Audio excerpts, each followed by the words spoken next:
वालेकुम dear students, कैसे हैं आप सब। Welcome to my YouTube channel Professor Allrounder. मैं हूं मोहम्मद शकील और आज हम स्टार्ट करने जा रहे हैं हमारी पहली एक्सरसाइज मैट्रिक क्लास की एक्सरसाइज नंबर 17.1। तो पहला चैप्टर है हमारा मैट्रिक क्लास का, लेकिन ये बुक जो है वो वहीं से कंटिन्यू की गई है। लास्ट जो हमने छोड़ी थी 9 क्लास की, 9 क्लास में 16 चैप्टर थे, ठीक है। तो ये वहीं से आगे से कंटिन्यू है, इस वजह से न्यू चैप्टर जो है वो हमारा यूनिट नंबर 17 है, ना कि चैप्टर नंबर 1 नाम दिया गया है इसका, ठीक है। तो चैप्टर का जो नाम है हमारा वो क्या है, नाम है sets and functions. Sets and functions का आपने पिछली क्लासेस में भी बहुत पढ़ा होगा। आज हम मजीद कुछ डिटेल्स में पढ़ेंगे। सबसे पहले इसका छोटा सा इंट्रोडक्शन करते हैं, फिर एक्सरसाइज पे आते हैं। सेट्स के बारे में अभी हम इंट्रो करते हैं, ठीक है। फंक्शन का जब फंक्शन से रिलेटेड काम आएगा तो उसके बारे में हम इंट्रोडक्शन कर लेंगे, ठीक है। तो सेट्स क्या होता है, सेट की आप लोगों ने डेफिनेशन पढ़ी होगी पिछली क्लास में कि a set is a collection of well defined and distinct objects. ये सेट क्या है, किसी भी चीज का कलेक्शन है जो वेल डिफाइन की गई हो और डिस्टिंक्ट हो, यानी अगली चीजों से, मुख्तलिफ चीजों से, बकिया चीजों से थोड़ी सी मुख्तलिफ हो। जैसे कि मैं कहता हूं अ सेट ऑफ ऑल बुक्स, ठीक है। तो अब इस सेट में तमाम बुक्स आ सकती हैं, मैथ्स की बुक्स भी आ सकती है, इंग्लिश की बुक भी आ सकती है, ठीक है, इकोनॉमिक्स की बुक भी आ सकती है, अकाउंटिंग की बुक भी आ सकती है। क्योंकि इसको जो डिफाइन किया गया है वो किस तरह से डिफाइन किया गया है कि अ सेट ऑफ बुक्स। इसमें मजीद कुछ क्लियरेंस नहीं दी गई कि बुक होनी चाहिए तो किसकी होनी चाहिए। अगर इसको मजीद डिस्क्राइब हमने कर दिया, अगर इसको मजीद हमने डिफाइन कर दिया कि बुक जो है वो किसकी हो, बुक हो मैथ की, बुक ऑफ मैथ, ठीक है। तो अब इसमें क्लास 1 की मैथ्स की बुक भी आ सकती है, क्लास 2 की भी, क्लास 3 की भी और क्लास 10 की भी। लेकिन अगर हमने इसको मजीद वेल डिफाइन कर दिया कि बुक ऑफ 10 क्लास, तो इसमें सिर्फ 10 क्लास की बुक आ सकती है। लेकिन फिर वो सिंध बोर्ड की भी आ सकती है, कराची बोर्ड की भी आ सकती है, पंजाब बोर्ड की भी आ सकती है, बोर्ड को भी डिफाइन कर सकते हैं। तो ये क्या हो जाएगा, मजीद जैसे जैसे क्लियरेंस करते जा रहे हैं, डिफाइन करते जा रहे हैं, वो वेल डिफाइन होते जा रहे हैं, तो सेट क्या होता जा रहा है, छोटा होता जा रहा है, ठीक है। तो सेट की डेफिनेशन आई होप आप लोगों को समझ में आ गई होगी कि अ set of well defined and distinct object, जो बकिया चीजों से डिस्टिंक्ट भी हो, यानी मुख्तलिफ भी हो। यानी आप बुक के सेट में जो है वो आप कॉपीज नहीं रख सकते या मोबाइल्स नहीं रख सकते ना, ठीक है। बुक के सेट में आप सिर्फ बुक रखोगे, ठीक है। अब सेट जो है वो मुख्तलिफ टाइप्स के होते हैं। सबसे पहले ये बुक का पेज नंबर 2 है। अगर आप लोगों के पास बुक अवेलेबल है तो वो ओपन कर लीजिए। मेरे पास पीडीएफ है, मैं पीडीएफ में पढ़ रहा हूँ, ठीक है। तो पहला जो सेट है हमारे पास वो है अ set of natural numbers. Natural numbers को हम किससे शो करते हैं, नेचुरल नंबर्स को हम एन से शो करते हैं, कैपिटल एन से, ठीक है। और कैपिटल एन से जब हम शो करते हैं तो एन का मतलब होता है नेचुरल नंबर्स। और नेचुरल नंबर्स का जो सेट है वो कहां से स्टार्ट होता है, वो स्टार्ट होता है 1 से, 1, 2, then 3, then 4 and so on. ये कंटिन्यू है, ठीक है। एंड नेक्स्ट सेट हमारा क्या है, होल नंबर्स का set, a set of whole numbers. तो होल नंबर्स का जो सेट होता है उसको हम किससे शो करते हैं, उसको हम शो करते हैं W से। और होल नंबर्स कहां से स्टार्ट होते हैं, होल नंबर से स्टार्ट होते हैं 0 से। सो 0, 1, 2 एंड सो ऑन, ठीक है। नेक्स्ट हमारे पास जो सेट है वो सेट है किसका, वो सेट है इंटीजर्स का। इंटीजर्स के सेट में हमारे पास पॉजिटिव नंबर्स भी आ जाते हैं और नेगेटिव नंबर्स भी आ जाते हैं। बाकी सेट वही है और इसमें 0 भी होता है। और इंटीजर्स को हम किससे शो करते हैं, इंटीजर्स को हम शो करते हैं Z से। तो 0 भी आ गया, +1 -1 भी आ गया, +2 -2 भी आ गया एंड सो ऑन, ठीक है। नेक्स्ट नंबर्स है हमारे पास इवन नंबर्स का सेट। इवन नंबर्स का सेट को E से शो किया जाता है। और इवन नंबर्स का सेट कौन से नंबर्स का सेट होता है, वो नंबर्स जो 2 के टेबल में आते हैं वो इवन नंबर्स कहलाते हैं। यानी कि 2, 4, 6, 8, 10 एंड 12 एंड सो ऑन, ठीक है। ये तमाम हमारे पास कौन से सेट्स होंगे, ये तमाम हमारे पास इवन नंबर्स का सेट होगा, ठीक है। अच्छा, नेक्स्ट फिर हमारे पास है ऑड नंबर्स का सेट। ऑड नंबर्स को हम किससे शो करते हैं, ऑड नंबर्स को हम O से शो करते हैं। और ऑड नंबर्स जो है वो 1 से स्टार्ट होते हैं, 1, 3, 5, 7, ठीक है एंड सो ऑन। अच्छा, इवन नंबर्स में जो है ना 0 भी शुमार होता है, क्योंकि 0 भी जो है वो 2 के टेबल में आता है। अगर 2 0 का करें हम तो क्या होगा, 0 होगा। तो 0 भी इवन नंबर्स है, ठीक है। अच्छा, next set of prime numbers. Prime numbers का सेट। प्राइम नंबर्स कौन से नंबर्स को कहा जाता है, प्राइम नंबर्स ऐसे नंबर्स को कहा जाता है जो सिर्फ और सिर्फ अपने टेबल्स में आते हैं, ठीक है। यानी कि 2 हो गया, 3, 5, 7, 11, 13, ठीक है, 17 एंड सो ऑन, ठीक है। अच्छा, प्राइम नंबर्स को हम P से शो करते हैं। और 2, 3, 5, 7 एंड सो ऑन, ठीक है। प्राइम नंबर्स में जो है 1 को शुमार नहीं करते हम, ठीक, क्योंकि 1 जो है अपने अलावा और किसी टेबल में आता ही नहीं है। 1 एक यूनिक केस है, ठीक है, 1 की एक एक्सेप्शन है, ठीक है।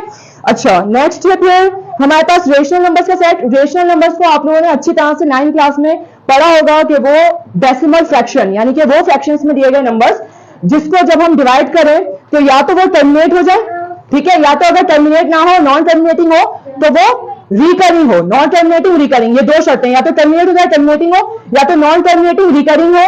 तो ऐसे जो फ्रैक्शंस होते हैं वो हमारे रेशनल नंबर्स कहलाते हैं, ठीक है। और इरेशनल नंबर्स हम कौन से नंबर्स को कहते हैं? इरेशनल नंबर्स हम ऐसे नंबर्स को कहते हैं जो नॉन टर्मिनेटिंग हो बट नॉन रिकरिंग हो, यानी कि टर्मिनेट भी ना हो और नंबर रिपीट भी ना हो। तो ऐसे नंबर्स जो होते हैं वो हमारे इरेशनल नंबर्स कहलाते हैं। रेशनल नंबर्स को हम शो करते हैं क्यू से और इरेशनल नंबर्स को हम शो करते हैं क्यू डैश से। अच्छा, इसको जो डिफाइन किया गया है वो आपको नंबर्स में नहीं डिफाइन किया गया, बल्कि एक सेट लिखने का एक दूसरा तरीका होता है जो कहलाता है सेट बिल्डर फॉर्म, उसमें इसको डिफाइन किया गया है। सेट बिल्डर फॉर्म क्या होती है ये हम आगे पढ़ेंगे एक्सरसाइज में, तो आप लोगों को सही तौर पे समझ में आएगा इसमें ये बात ये क्या कहना चाह रहे हैं, ठीक है। अभी मैं बस पढ़ दूं इसको। तो ये एक्स लिखा हुआ है, एक्स के बाद सच दैट की एक लाइन है जिसको हम सच दैट करते हैं। X is not is equals to p upon q where p q element of z यानी integers and q is not equals to 0, यानी कि ऐसे नंबर्स रेशनल नंबर्स कहलाएंगे जो p upon q की शक्ल में लिखे जा सकते हैं, यानी कि न्यूमरेटर और डिनोमिनेटर में लिखे जा सकते हैं, फ्रैक्शन में लिखे जा सकते हैं। और जो उसमें q है यानी कि जो डिनोमिनेटर है वो 0 ना हो, और जो p और q है वो दोनों नंबर्स का ताल्लुक किससे हो? इंटीजर्स से हो, z से हो, ठीक है। अच्छा, देन फिर इरेशनल नंबर्स। इरेशनल नंबर्स कौन से नंबर्स होते हैं? अभी मैंने जैसे बताया नॉन टर्मिनेटिंग हो बट नॉन रिकरिंग हो, ठीक है। इसको अगर हम सेट बिल्डर की फॉर्म में अगर शो करेंगे तो ये किस तरह से आ रहा है? X such that x is not equal to p upon q where p q element of Z and q is not equal to 0, ठीक है। कि या तो एक्स और एक्स है वो इक्वल्स ना हो पी अपॉन क्यू के, यानी कि इस तरह से फ्रैक्शंस वाली शक्ल में लिखे ना जा सकते हैं या सही तौर पे लिखे ना जा सकते हो, ठीक है। और P और Q जो है वो एलिमेंट है Z के और Q बराबर ना हो 0 के, ठीक है। देन फिर रियल नंबर्स है। रियल नंबर्स का सेट जो होता है उसको हम R से शो करते हैं। और रियल नंबर्स बेसिकली क्या होता है? मिक्सचर होता है रेशनल नंबर्स का और इरेशनल नंबर्स का, ठीक है। तो इसमें Q यूनियन Q डैश दोनों आ गए। स्टॉप।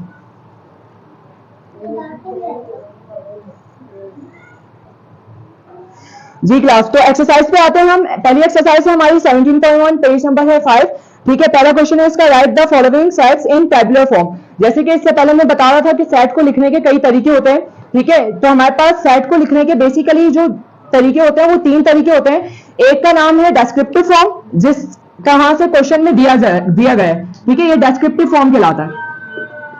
डेस्क्रिप्टिव फॉर्म से क्या मतलब है? डेस्क्रिप्टिव फॉर्म का ये मतलब है कि सेट आपको दिया जाएगा वर्डिंग में, वर्ड्स लिखे होंगे, उसको समझ के हमने जो है नंबर्स में लिखना होगा, ठीक है। तो नंबर्स में जो लिखा जाता है ये एग्जैक्टली जो नाम लिखे जाते हैं, जो सेट है हमें पढ़ के फौरन आसानी से समझ में आ जाता है, वो जो सेट है वो कहलाता है टेबुलर फॉर्म, ठीक है। और एक जो होता है वो कहलाता है set builder form. Set builder में जो है हम सिंबल्स की मदद से सेट को लिखते हैं, ठीक है। तो ये 3 बेसिकली तरीके हैं। अब क्वेश्चन नंबर 1 में जो है हमारे पास जो सेट दिया जा रहा है वो डेस्क्रिप्टिव में दिया जा रहा है, पहले 2 क्वेश्चंस, ठीक है, उसको टेबुलर में लिख रहे हैं। और लास्ट के जो पार्ट्स है हमारे 4 पार्ट्स है, ये सेट बिल्डर में दिया जा रहा है और इसको हमने लिखना है, इसको भी टेबुलर में लिखना है, ठीक है। अच्छा, पहला जो क्वेश्चन है पार्ट 1, इसमें लिखा हुआ है a is equal to set of all integers between -3 and +3। तो -3 और +3 के दरमियान जितने भी इंटीजर्स आते हैं उनका एक सेट बनाना है और उसको नाम देना है हमने a का। तो पार्ट 1 को सॉल्व करते हैं। तो इसका आंसर क्या होगा क्लास? -3 और 3 के दरमियान कौन कौन से इंटीजर्स आते हैं? -2, -1, 0, 1, 2, ठीक है। दरमियान 3 से 3 ही इन्वॉल्व करेंगे, ठीक है। तो a इज इक्वल टू -2, -1, 0, 1, 2, ठीक है। नेक्स्ट जो हमारा क्वेश्चन है पार्ट 2, पार्ट 2 में कहा जाएगा set of d is equal to set of composite numbers less than 11। Composite numbers का सेट जो 11 से छोटे हो। कंपोजिट नंबर्स कौन से नंबर्स को कहते हैं? जो अपने अलावा भी किसी और टेबल में आते हैं, ठीक है, वो कंपोजिट नंबर्स कहलाते हैं। कंपोजिट नंबर्स कौन से नंबर्स को कहते हैं? जो अपने अलावा भी किसी और टेबल में आते हैं। ठीक है, तो वो कौन कौन से नंबर्स है जो अपने अलावा भी किसी और टेबल में आते हैं 11 से छोटे? 10, 9, 8, 6, 5 तो नहीं आता, हाँ 4, बस 4। ठीक है, लिखते हैं हम b इज इक्वल्स टू 10, 9, 8, 6, 4, बस 4। ठीक है, देन हमारा पार्ट 3 है। पार्ट 3 है c is equals to x such that x। अच्छा, इसको पढ़ते कैसे हैं? मैं एक लिख के दिखाऊं। x, ये जो लाइन है इसको पढ़ेंगे सच दैट यानी कि इस तरह। ठीक है, सच दैट। अच्छा, x such that x element of p, ये जो है ये साइन, इसका मतलब होता है एलिमेंट ऑफ, ये सारा बुक में लिखा होगा। ठीक है, यानी कि इसका ताल्लुक है।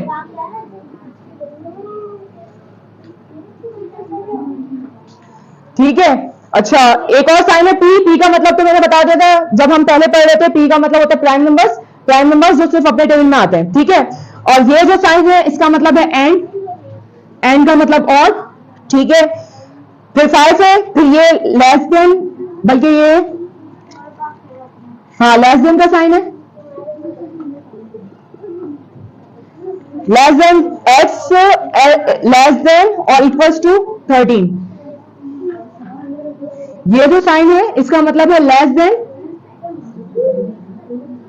और इक्वल टू, यानी इसमें लेस देन भी लिखा जा सकता है या इक्वल टू भी लिखा जा सकता है। ठीक है, दोनों ही लिखे जा सकते हैं।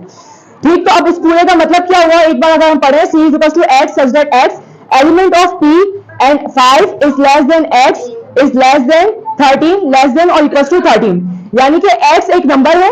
ठीक है, और x इस तरह का नंबर है कि वो प्राइम नंबर्स के सेट से ताल्लुक रखता है।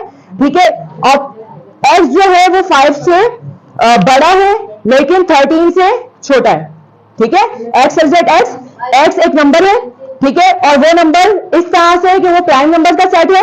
ठीक है, और प्राइम नंबर में भी वो 5 से बड़ा है लेकिन 13 से छोटा है। तो कौन कौन से नंबर्स हैं जो 5 से बड़े और 13 से छोटे हैं और वो प्राइम नंबर्स हैं, यानी सिर्फ अपने टेबल में आते हैं?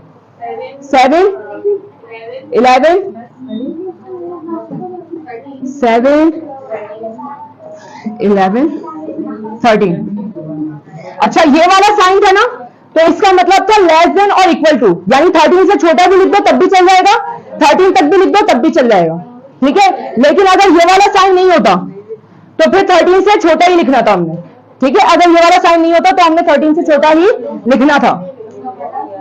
अच्छा, नेक्स्ट है 4।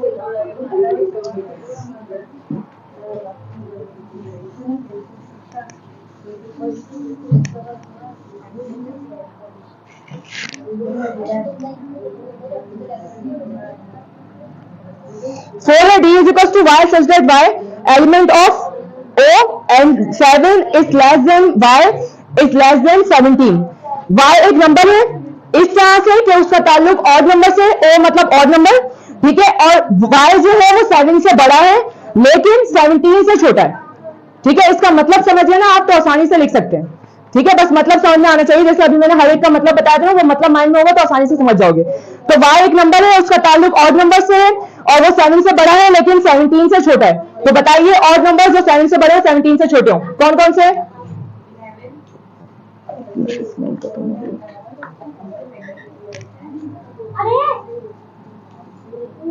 11, एक में बेटा 7 से बड़ा होना चाहिए तो 9 भी तो है ना, ऑड नंबर्स लिखने 9, 11, 13, 15, 17 से छोटा होना चाहिए, 17 नहीं लिखेंगे। ठीक है, बस। देन पार्ट 5 देखिए, E is equal to z such that z is an element of R यानी real numbers and z square is equal to 121।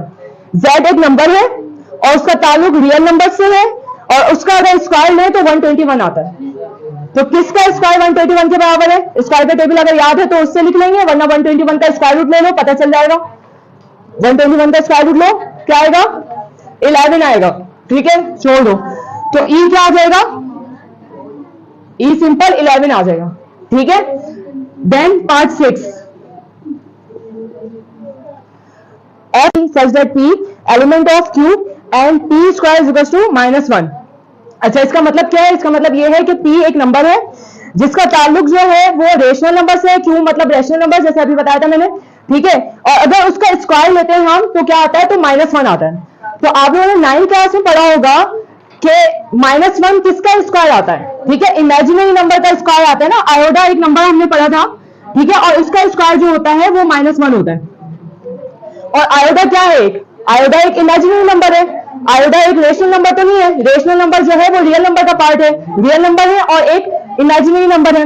ठीक है, तो आयोडा जो है वो रियल नंबर तो है नहीं, और रियल नंबर्स में जो भी नंबर्स होते हैं उनका, उनमें से किसी का भी स्क्वायर जो है वो -1 नहीं होता। ठीक है, यानी कि ये सेट क्या होगा? ये सेट एक ऐसा सेट है जो एक्चुअली एग्जिस्ट ही नहीं करता, होना पॉसिबल ही नहीं है। ठीक है, तो ऐसे सेट जो जिसका होना पॉसिबल ही नहीं होता, जो लिखे ही नहीं जा सकते, ठीक है, तो वो कौन से सेट कहलाते हैं? वो इम्पिटी सेट कहलाते हैं। जैसे मैं कहूं एक ऐसा सेट इंग्लिश के लेटर्स का जो ए से पहले आता हो।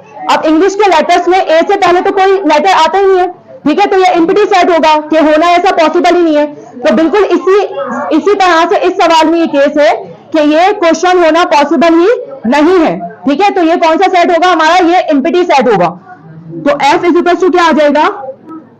F is equal to empty set, या फिर ये इस तरह से नल सेट का भी हम साइन बना सकते हैं। दोनों का मतलब एक ही है।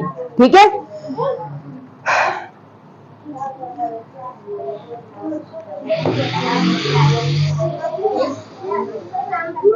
स्टूडेंट्स आज के लिए बस इतना ही।